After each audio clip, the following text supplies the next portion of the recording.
So this is a tutorial for a men's yukata slash kimono top. I am basing it off of this one that my friend had made, and they're very into Japanese culture outside of anime and cosplay. So I'm going to assume that this is pretty accurate. Okay. So what I like to do before I actually start anything is kind of plan it out, either through a drawing or cutting out paper pieces like this so that I know exactly what I'm going to be doing before I start doing it. So before you start sewing and stuff, you're going to have to cut out 6 pieces. First things you can cut out are your 2 sleeve pieces, and they're identical. So the one that I cut out was 40 inches by 17 inches. So you'll have 2 pieces like that. And the next 2 pieces are for the front. They are, if it was a normal rectangle, it would be about 32 by 17, and on one end you would go up about 9 inches and make a mark, and up here about 10 inches this way and make a mark, and then you would make a line to connect those two and then just cut that.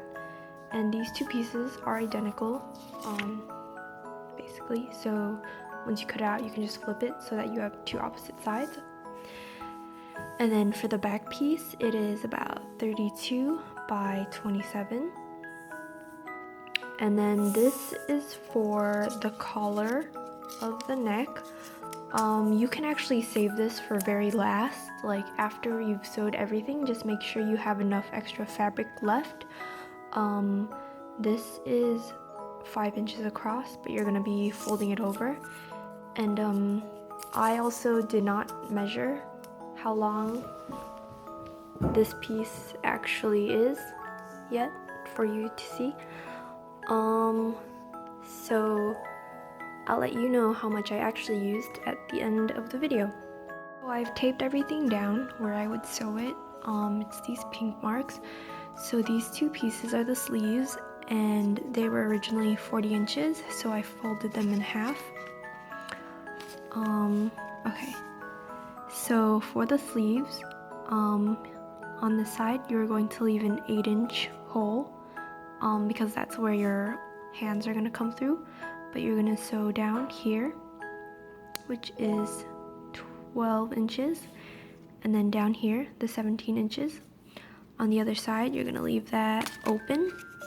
This whole side is going to be open, except for these top 8 inches, which we're going to sew to the body, and it's the same for both sides, but yeah, the rest of this is open. So the 2 flaps were attached to the back piece. You're going to sew them at the top, the 10 inches, and then on the side you're not going to sew the whole thing, obviously. You're going to leave the 8-inch hole for your arms to go through, but you're also going to leave an extra space. I don't know if you can see it, this. And so this whole length is 13 inches, which you are going to leave open, and then you are going to sew from there down. So that's about whatever 32 minus 13 is. And yeah, that's that. Oh, sorry, I forgot. This back piece, that is 27 inches.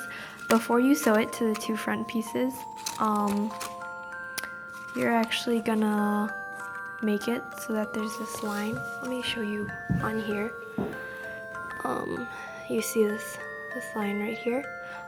So what you can do is you can either sew 2 pieces together, or what my friend did was, this is just 1 piece, and they just folded a thingy in the middle and sewed that. And in that 27 inches, I did add seam allowance for both the sides and the middle. But yeah, so then your collar piece, when you're done with this thing, measure how much this length is that you need, and then it'll be 5 inches by whatever that is. Fold this in half and then connect it to the thingy. Yeah, so I'm going to do that with my fabric right now. So I have my fabric right here that is this lovely blue color, and it is approximately 61 inches by 1.5 yards. So I've cut out all my pieces. As you can see here, the two sleeves are currently folded over, and the long piece, I didn't have enough long fabric left, so I actually cut a couple shorter pieces and just sewed them together. I think it's longer than what I need, but that's perfect because I'll just cut off the extra at the end.